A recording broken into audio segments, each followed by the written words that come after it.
welcome into this week's Ask the Masters podcast. And like we did a couple weeks ago, JC and I had sat down and talked about what's new and interesting in the world of pools and social media and that. And so this week I got Kevin with me. Hey, Kevin, how's it going? Hey, it's going great. Good to be here. Yep. So we are actually recording this on July 5th, which I know both you and I came into the offices. It was really a wonderful day because my phone didn't ring one time. I got no text messages. I got no nothing. And I was actually able to plow through quite a bit of work and get quite a bit done today. So, No traffic either, which was awesome. yeah, exactly. That traffic is back with a vengeance that was gone during COVID. So. Yeah, it sure seems like life is opening back up very, very quickly, at least out here in California. I mean, it's opening up with a vengeance, to say the least. For sure. Feeling it. So I know I've got some stuff open on my screen. I'm going to go ahead and share my screen here. I've got some stuff open. You've got some stuff open. And let's kind of just jump in here and see what we come up with. First and foremost, kind of the biggest story, one of the biggest stories going on in the nation right now is this whole condo collapse happening in Miami. And I know there's been some opinions. We've had some discussions on our Facebook group about it. The guys over at Pool Magazine are really following this super closely. And so I check in with them. It seems like every day or two they have new information, new article. And Joe and I have been kind of texting back and forth, and I've been kind of keeping tabs on it. But man, just the tragedy is unspeakable. I just read, over 20 deaths now have been confirmed, and it's just, I don't know. I mean, my heart goes out to everybody, and boy, it doesn't look real pretty right now from what it's looking like. So why don't you tell everybody kind of what you have learned and what you know, and then we'll just kind of chat back and forth. Well, I have been so busy, and I've vaguely been following this, but I have been following on the outer limits of it, where it's there's talk about some of the causes were the pool leaking. So there was in the report, from what I understand, is that the engineer's report that was from 2 or 3 years ago, that 2018. Yeah, right. They had noted that the building had been collapsing at like 2 millimeters every year, or not collapsing, but sinking every 2 millimeters every year for quite a while.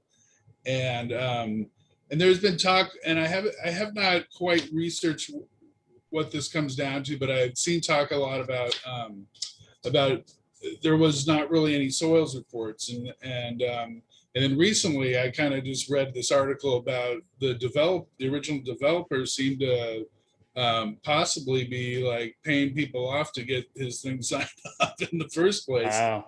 And it's granted, this is like a 40-year-old building, and I always hear people talk about, I've been doing it this way for 35 years, so just wait 5 more years for those things to fail. Maybe, I don't know.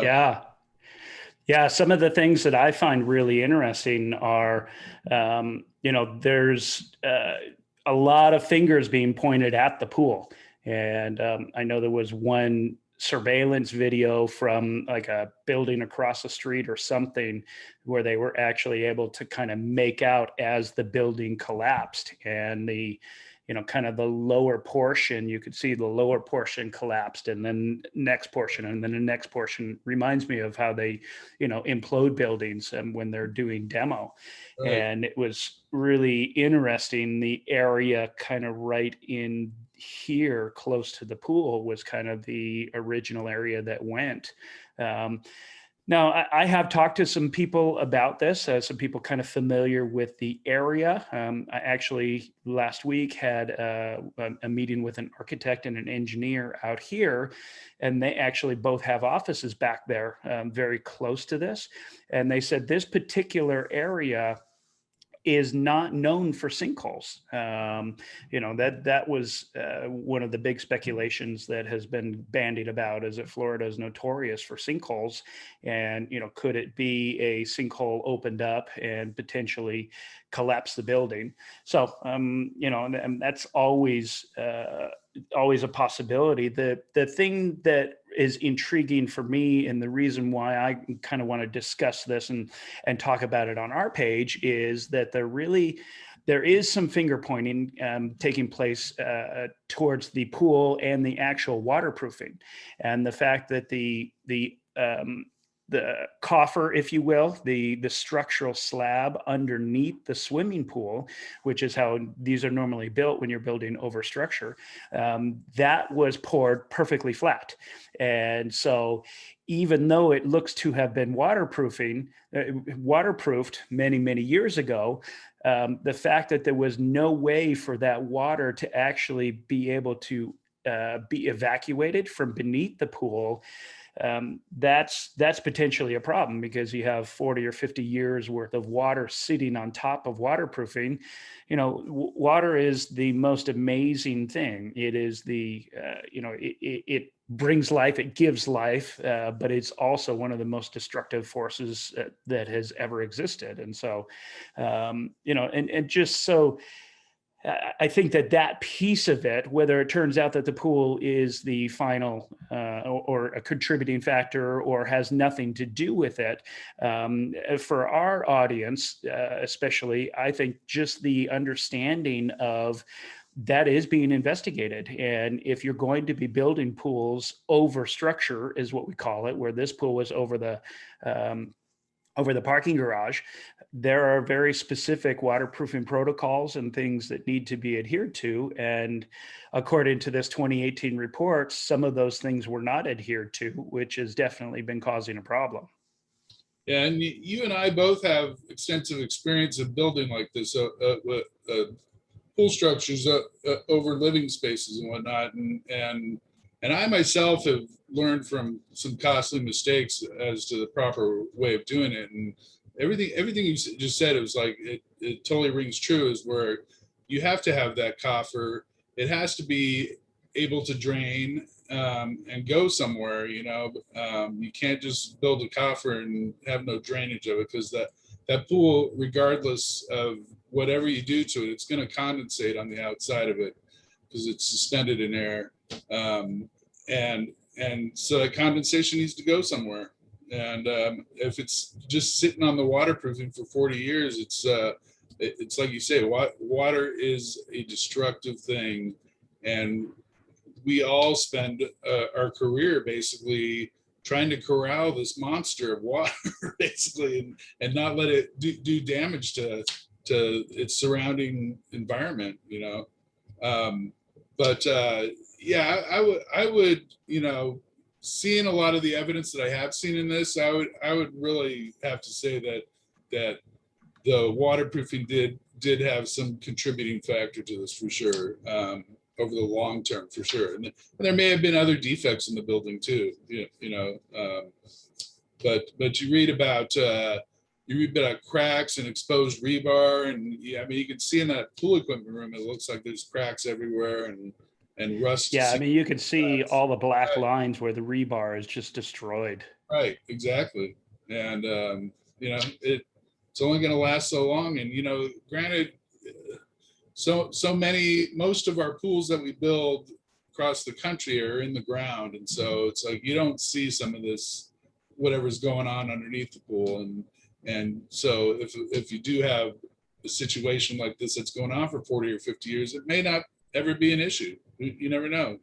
You could have a leaking pool for 40 years and it's just leaking enough to seep into the ground, and it's never an issue. But yeah, when you get into a living space like this, and especially with so many lives on the line, it's devastating to see what's happened. So yep.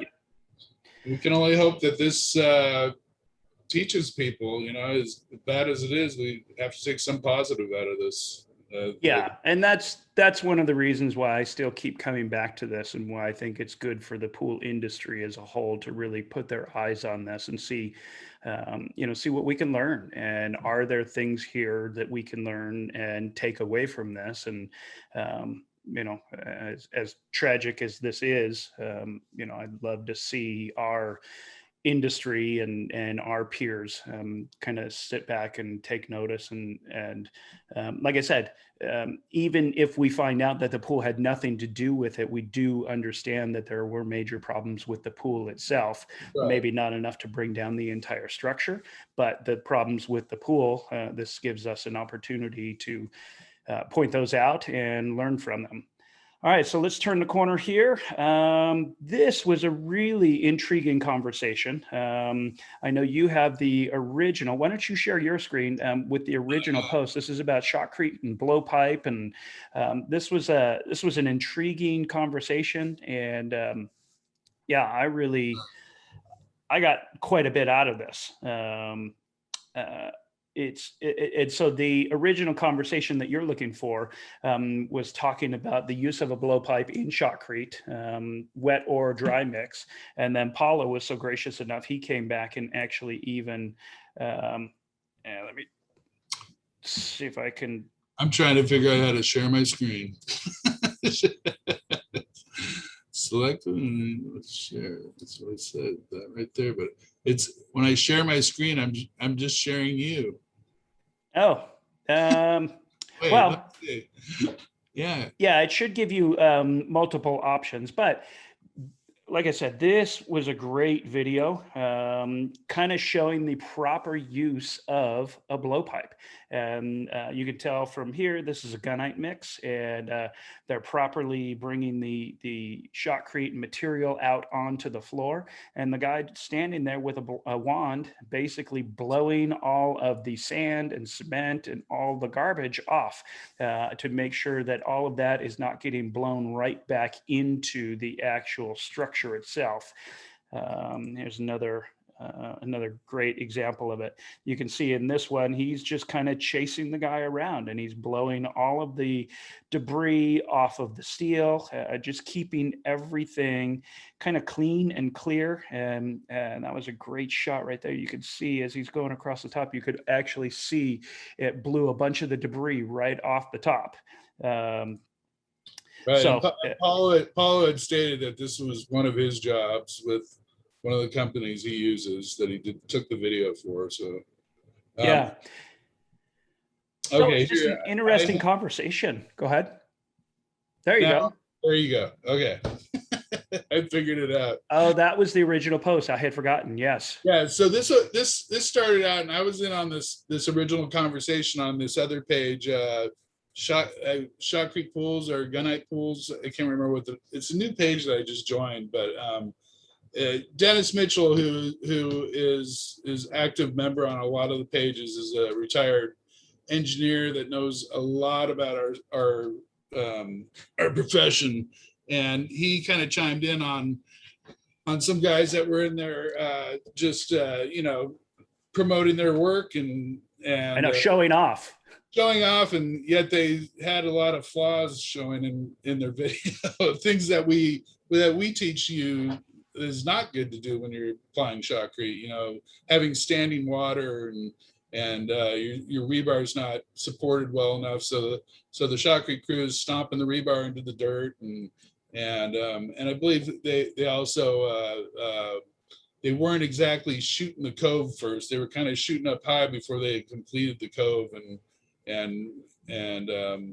yeah. And let's talk a little bit about why that is such a problem, because as they're building that wall up, everything is just collapsing down into the floor. And right. So you're not getting any sort of structure or meat to the floor. So yeah, and into the cove as well. And then they shoot on top of that loose structure, the loose material, thinking that it's just going to compact it by shooting on top of it. But it's really, it's kind of what we preach is to to shoot that cove and 3 feet out from the walls to start, so that you have a landing area for your rebound to get onto that 3 feet space, and that you can toss that out of the pool right away.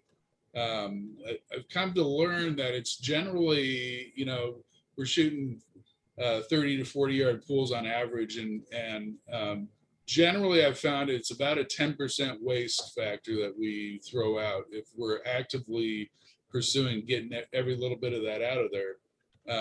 Doing it using this process with the 3 foot floor shot first and the cove, and so I think that's what you're doing.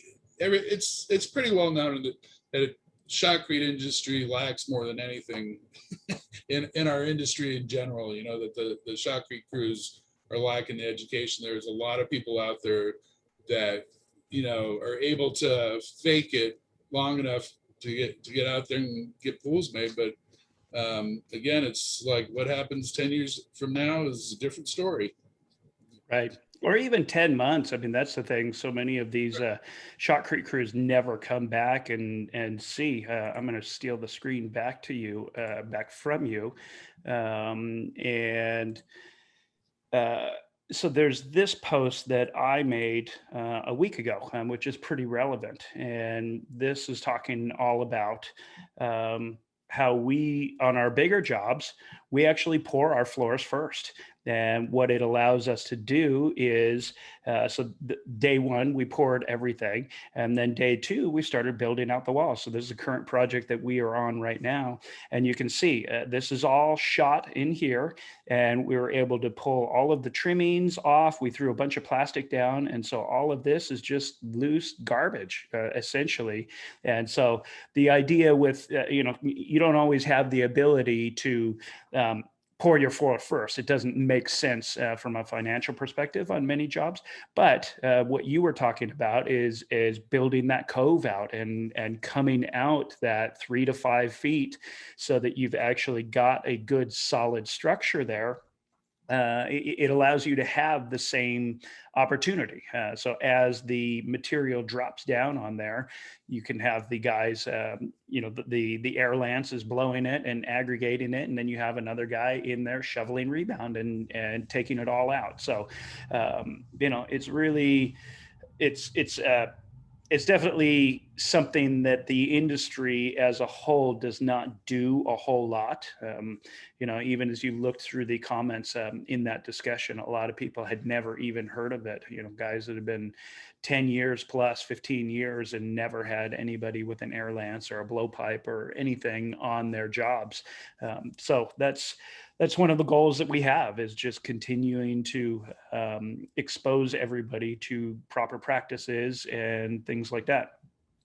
It's something I've only been doing for the last few years personally, and for so many years I watched shotcrete and gunite crews build out corners by hand, build out steps and benches by hand, and yet I had kind of seen articles on it how that's where failures happen all the time, and it never seemed to happen to me, or at least I was too far down the road before it happened, and nobody ever contacted me about it. But once I saw the light, I really, one of the biggest turnarounds I've had in my career is in the last 5 years about what I've learned about shotcrete and its application, and it truly is one of the biggest things in our industry that really needs improvement across the board, I think. So Yeah, you and I have the benefit of working real closely with Grant Smith from Aqualink Pools, and he is a concrete master and understands this. And I would say similar for myself. I have learned so much in the past probably about 5 years, about proper application of shotcrete and just little details like the top of a beam right here. So many times they will the shotcrete nozzleman will bring it up 99% and then just leave it that half inch, 3/4 of an inch low, and then as he's pulling his knife across the top, he's grabbing some and he's building out and kind of throwing it in the corner and that. And they never really see the problems that that raises afterwards, but you can Right. come back in and hit that with a hammer. Really, where I started really kind of learning about this is when we started doing a lot of all tile pools, and Jimmy Reed would come in and he would run around with a hammer or a chain or something, and he's like, "This has got to come out. This has got to come out. This has got to come out," because he has to warranty his tile work, and he's not going to adhere to something that is not properly bonded. And so once I wrapped my head around all of that and what was causing it, um, yes, it's a pain in the butt. There is additional cleanup, and that is just something that I think people don't necessarily factor in. But like I was saying, on these beams right here, we actually have them overshoot it, and we have them shoot it, an inch high or whatever. And then I want the entire beam cut, and everything gets thrown on the floor or gets thrown out the body of the pool. That's just that is what it is, and does it create more waste than a normal guy who's shoveling that back in? Absolutely. And there's more expense to that. But at the end of the day, you have a much better structure. Hey, let me point out something else in your picture too that I learned from you specifically is your forms are a couple feet higher than what you're actually shooting, and Yep. that creates a backstop for the shotcrete, because I think a lot of the time shotcrete guys are sticking their hand over the nozzle so that they're not shooting off the top of the bond beam and wasting a bunch off the back, but you have your backboard up there a couple feet above it that it's sending all the rebound back onto your already finished floor, and you're not losing a ton out the back, and it's probably getting a lot better compaction at the top of the beam is where most of the failures happen too anyway. So Yeah, and the reason we started doing that is really because we do all of our forming in house now, and I learned this from concrete guys that they'll actually just run these wild and run them long, and then we literally go to Home Depot and buy 3/4 by 3/4 inch square stock, just like molding for. Like floor molding, and we go along with a laser, and we just use a little brad nailer and nail that in, so that the shotcrete guy actually has a place he can he places his knife on the top, and literally just cuts it right across, and it creates a very nice clean interface. Plus, we're not having to worry about, hey, our forms have to be perfectly level. That was always the struggle that we had, and what took so much time is making sure the top of our forms were perfect and dead money and everything. And then if they got off a little bit or we had to make an adjustment, everything would get wonky again. But once we started doing this, you can't see here, but on pools where we've got undulating surfaces and that, our form boards are not really clean on the top. They'll be all over the place, and we don't even care about that. We just get them all in there, and then we come back in and put the molding in there as the guide for the shotcrete guys, and they like it too. It gives them, like I said, a nice piece of wood to rest along, and then they cut the top of their beams, and everything just turns out much cleaner. yeah, for sure. All right. So on Friday, I had posted this question: send me pictures of things that make you go, wow. And some real interesting photos that came in. I really like this one from Jamie Scott.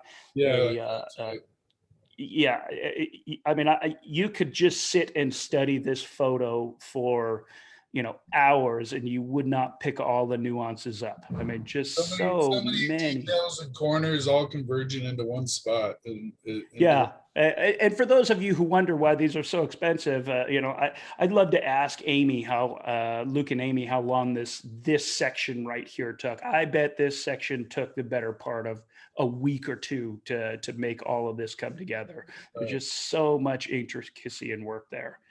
So let me scroll through. Um, just unbelievable detail work. I love seeing master tile work. This is just stunning.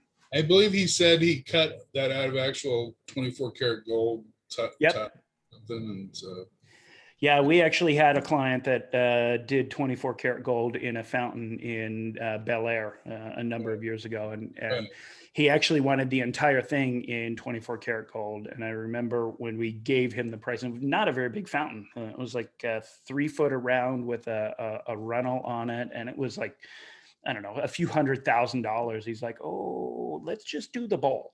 And so we did, white glass everywhere else, and then just the bowl. And even that was like, $40,000 or $50,000 or something Right. crazy. Let's see what else. There was a really cool one. This was an intriguing. Where did it go? Carrie posted this. So have you seen these? This is a mod pool, and I've they're not seen the them in person, but I've been seeing them all over the internet for sure. Yep.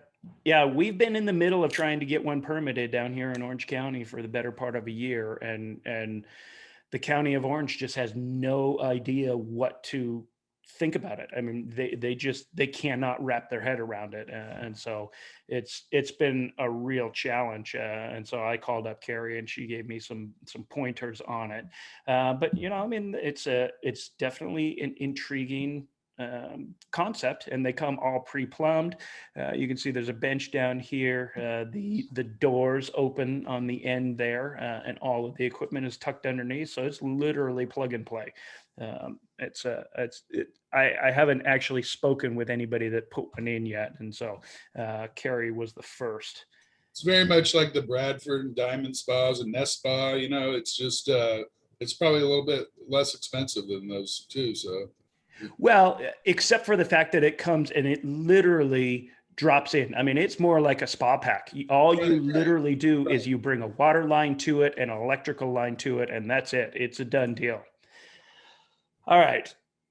Tell me about this, because that is, you just kind of dropped this here and then just didn't really even support it. It was I worked with this mosaic artist on about 5 different projects, I think, in the last 20 years, maybe 25 years. Because the very first project we did, I think, was around 93, maybe. And this one was like in the early 2000s, and I was actually, at the time, I was a pool plumber and electrician, and that's pretty much all I did on this pool. Is I did all the plumbing and the electrical work, and back then I did not take enough photos, so I might have a paper photograph of my pool equipment set, but this was like, I just remember that this was just one of the most amazing pieces of art, and I watched it go in just slowly, piece at a time, and this mosaic artist, Rick Scalick is his name. I know Jimmy has worked with him a handful of times over the years as well. He's owned several different companies and sold them off, but he has put together some amazing pieces of art. And I know that this pool in particular is one of his masterpieces, because it gets used a lot. I see it all over the internet in different circumstances all the time. They called it the dragon pool, and so it's got this big dragon wrapping around some big flowers in the bottom, and you see the Asian fan over there on the left in the shallow end as well. But that's another one that I could just keep looking at, and you just find more and more and more details. I mean, it's pretty amazing. Right, and it's one of those things I wish I had a lot more, photos of it and close-ups of the detail work and everything, because some of the stuff that I had done with Rick as well was a lot of decorative things. Decorative water lines and raised spas on the outside that you see a lot of real classical motif in it. But it's just there's so many little pieces and chips and cuts, and I'd been to his warehouse a couple times and seen they have these big things constructed on the floor. They put them all together on the floor, and then they face mount them with plastic, and then they number each piece, and they send you the big puzzle to figure out how to put together yourself. And in some circumstances it goes together really well. I know in particular, I remember on this pool and another one that I did, is that the odd shape of the pool is like it was very difficult for him to recreate everything. And so you kind of, you get the whole puzzle piece down on the floor and it wraps up onto the walls, and you kind of end up with some blank spaces, at a certain point. And then, and then he sends you a whole bunch of chips and cuts, and you got to kind of fill in gaps here and there to make it all work. Because I don't believe that there was any square tile in this whole pool. Like it was all done out of chips and cut pieces and broken pieces, and so it's like you just got to kind of free form it, fill it in the end. There always seemed to be like a little open space in some circumstances. Now, how about the blue? Is the blue actual plaster, or was that actual tiled as well? No, it's all tile as well. So, and Okay. there were several different colors in the blend, I think. And we had like the deck was all done in Lompoc stone, and then they continue that down into the steps into the pool. I believe the spa was all tile, just a blue tile, a blue mix. Yeah, it looks like it. And again, this was like back around 2000, so Well, memories. and it looks like very cut in age for the time, because I'm looking at that main drain cover in the spa, and that's actually color matched and everything, which is something that I feel like is finally getting its due in the industry. But Right. back in this era, that was pretty unusual. So yeah, I was I really enjoyed that photo. There's one other specific one that I was looking for. I think with Ben, Obviously, yeah, yeah, love acrylic. I mean, that yeah, just, yeah, it's you it's can't. interesting. Just go ahead. It's hard to make acrylic look bad. It always looks good. Yeah, this thing with Ben with Yeah, this was the one that I was looking at. yeah, because it's like yeah, just a giant pool there, and Yeah, 50 by 80 or 50. Sorry, 50 by 18. I mean, right, that is. 350-ton crane, I think, that had to lift it in there. Yep, yep. Just huge. But you can actually see, so this is a great perspective. I loved this photo because you could see, Ben's got his coffer here, and all of the waterproofing is underneath these, the carpeting here. This is all drainage mat, which serves two purposes in a situation like this. Not only does it create more drainage pathways for the actual any water that's going to get underneath, but it also protects the waterproofing as this thing sets down and kind of moves back and forth, and they get it kind of shimmed and moved into place. But yeah, this is I believe this is a Bradford pool. Really always interesting to see. Everybody loves the pretty pictures, but I know you and we enjoy these pictures almost just as much, because you can see kind of the skeleton, how it's built. You can start to make out some of the piping that's all coming, and it's all penetrating out the sides here. So these come all pre-plumbed. You can actually get them pre-finished. You can kind of run the gamut with them. We're working with them right now on a rooftop job in Newport Beach. And yeah, we're in the middle of shop drawings, and literally they will put everything wherever you want it, however many lights and all of that. So we're speccing all of that out right now. But this was just really interesting to see kind of the size of this thing. And yeah, this one did make me go, wow, for sure. For sure. There was one other, and I gotta give it to Jeff Hampy.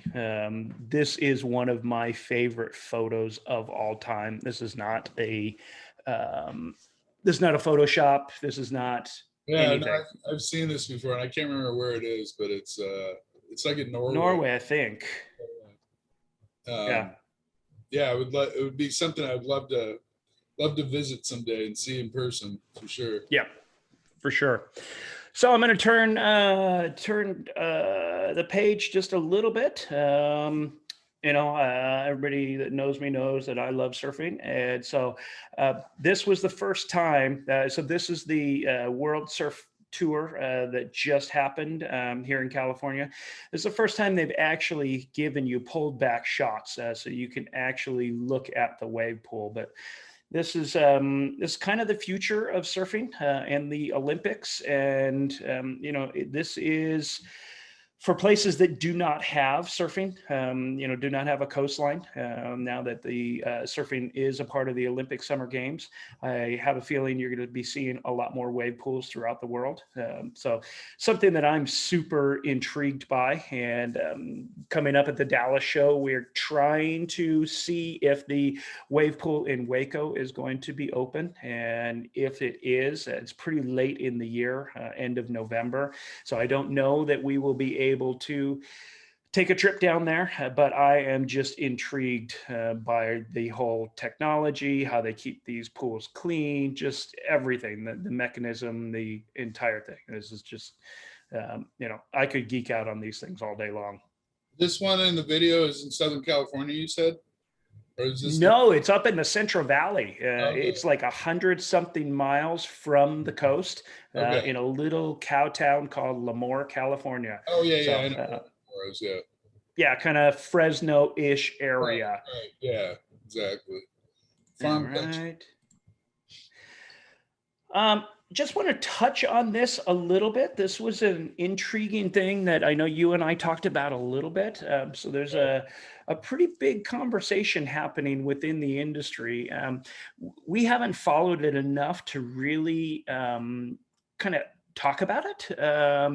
But the gist of it is Mike Holmes, I think he's an HGTV star, Holmes on Homes, kind of created this chart for his clients, and it was very much critiqued by many within our industry as a biased chart. And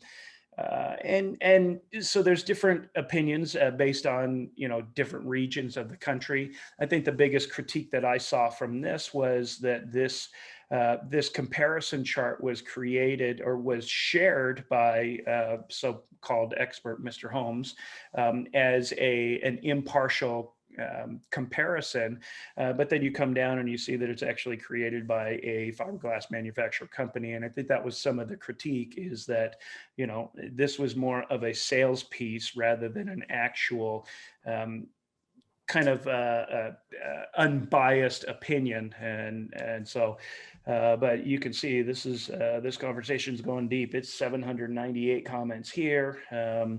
I know that on the Talking Pools Facebook page, they've kind of engaged this whole conversation as well. And Mike Holmes has engaged over there. There are a couple hundred comments deep there. So it's definitely something happening in the pool industry. And so if you're so inclined and intrigued, go find it. And with 800 here and 200 elsewhere, I mean, there's your weekend reading for the rest of July, if you want to dive further into any of this.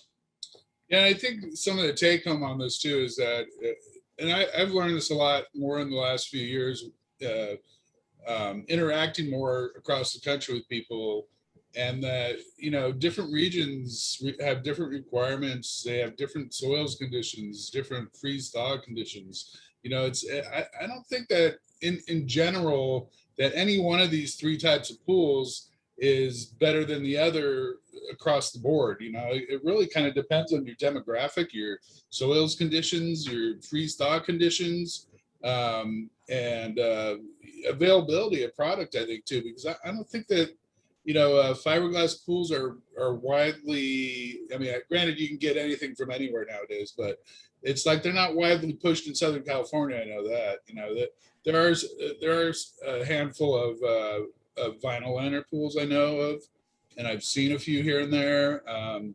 But on our side of the world, it's mostly gunite, and I know, like, in the middle of the country, there's a lot more vinyl liner and fiberglass pools in the middle of the country. I think I heard somewhere that there are more fiberglass pools installed than vinyl and gunite put together. So it is a very significant portion of our industry, and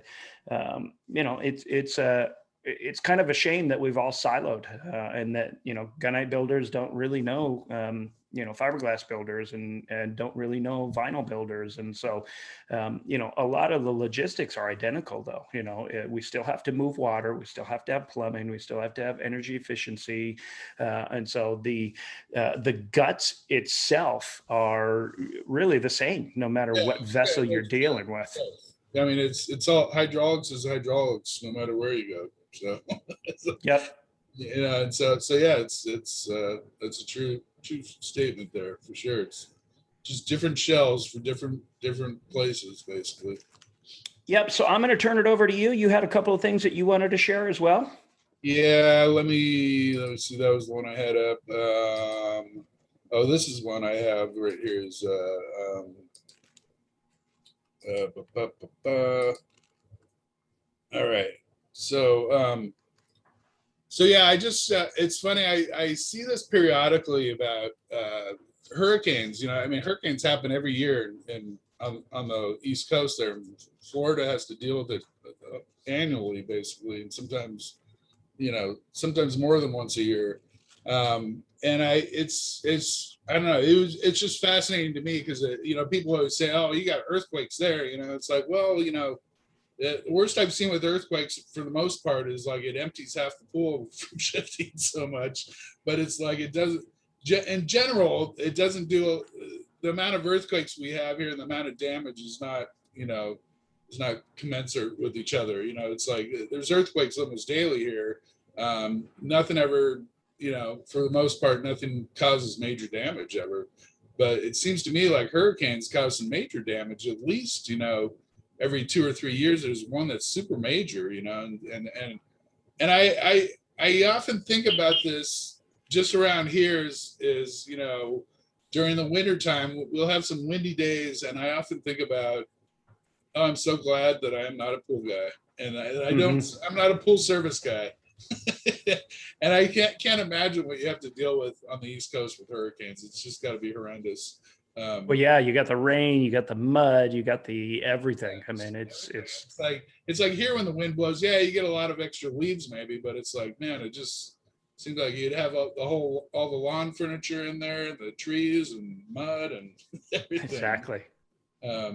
But this is, I'm sure this is going to be a hot topic of discussion in the coming week or so, because I think it's supposed to be hitting pretty soon here. Yeah, it looks like,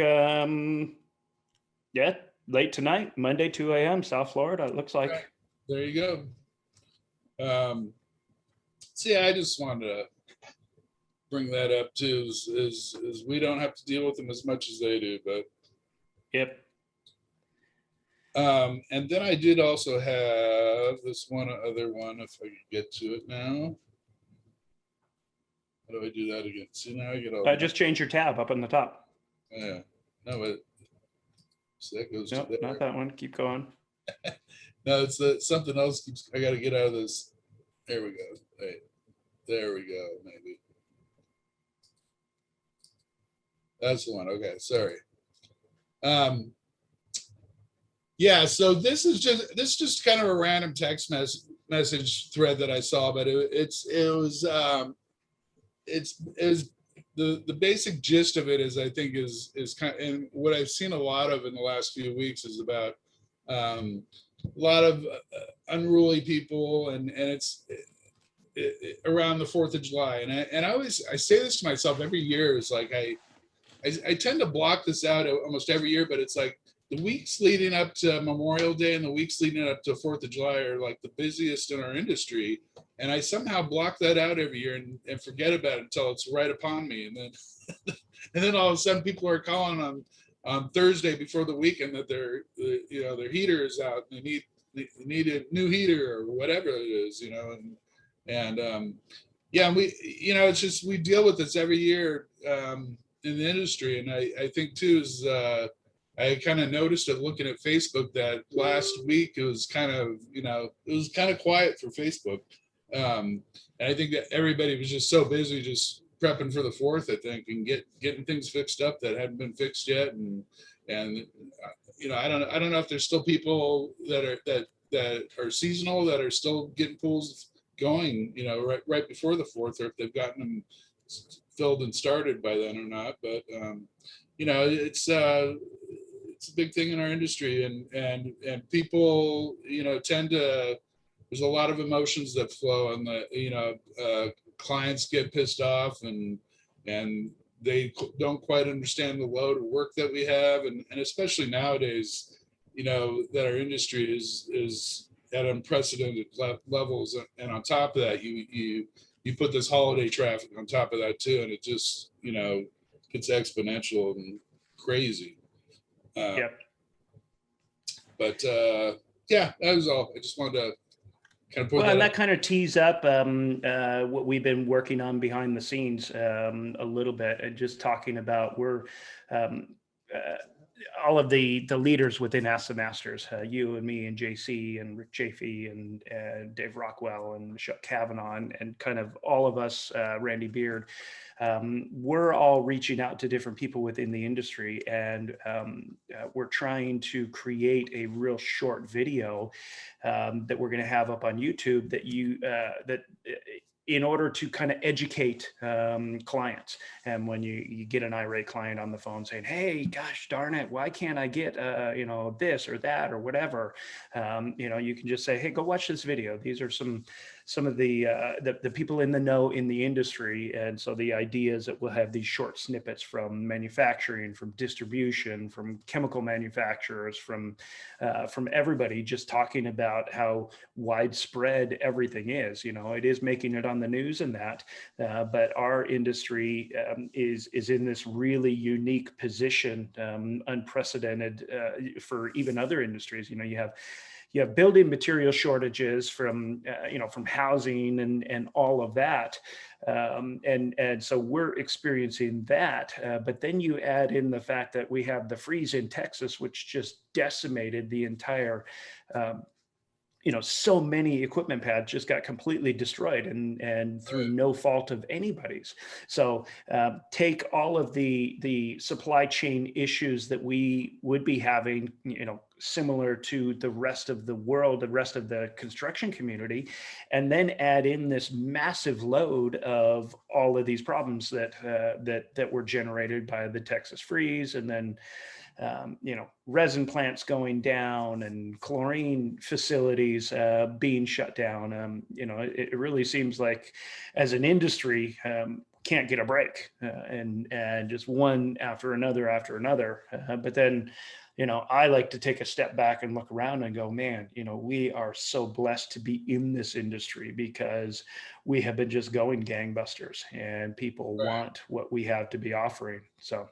Yeah, and I keep hearing from so many people they're 6 months to a year out before they can take any more, appointments or projects. And I think that the clients who have not already acted long ago, or the potential clients out there, have got to really be struggling to get people to even talk to them nowadays. I think, and I get those calls all the time. It's like, I can't get anybody to talk to them, and I'm like, I'll talk to you.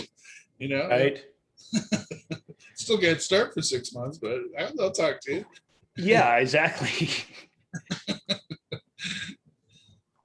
Yep. All right. Well, these are kind of fun. We're going to try and do these. We're going to try and mix and match everybody that kind of does these. So these will be a little bit more timely and that. But if anything intrigued you guys, share it in the comments down below. Or if you have anything that is that you see on Facebook or social or anything pool related, and you think it's worthy of being talked about, either put it in the comments below here on YouTube, or you can send us private messages through Facebook, through any of our social media channels. And as always, please like and subscribe if you haven't. That allows us to continue to get content out there. And again, I've said it many times, and none of us are in this to make any money. We are here to just enrich the industry. And this industry has given back so much to me, and I happen to be just that half a step in front of some of you, and I just enjoy being able to give back and being able to give back to an industry that has given me so much over the years. And I know you very much have that similar heart, Kevin. I concur with that statement completely, and I love to teach. So I love to share my wealth of knowledge that I've developed over 35 years. So any of you, just always feel free to reach out to me if you ever have any questions. All right. Well, that is it for this week. Anything intriguing that you have coming up? Me? Just a construction defect thing I've been trying to get off the ground. That's intriguing. It's a lot of defects that we're gonna probably do a whole big story on, because there's so many problems with it, with somebody who is not a pool builder trying to build a very extensive pool. So yeah, that's I'm anxious to get that one going, and we're going to do a lot of documentation. And just to clarify, this is not a construction defect that you're having to defend yourself against. This is one that you have been brought in as an expert, and we're going to be rebuilding this pool for the client. And it's really kind of a shame what has taken place, but client is in good hands with you, and we will be documenting that and sharing it in future podcasts. Yeah. All right. Well, thanks for tuning in, and we will see you back here next week.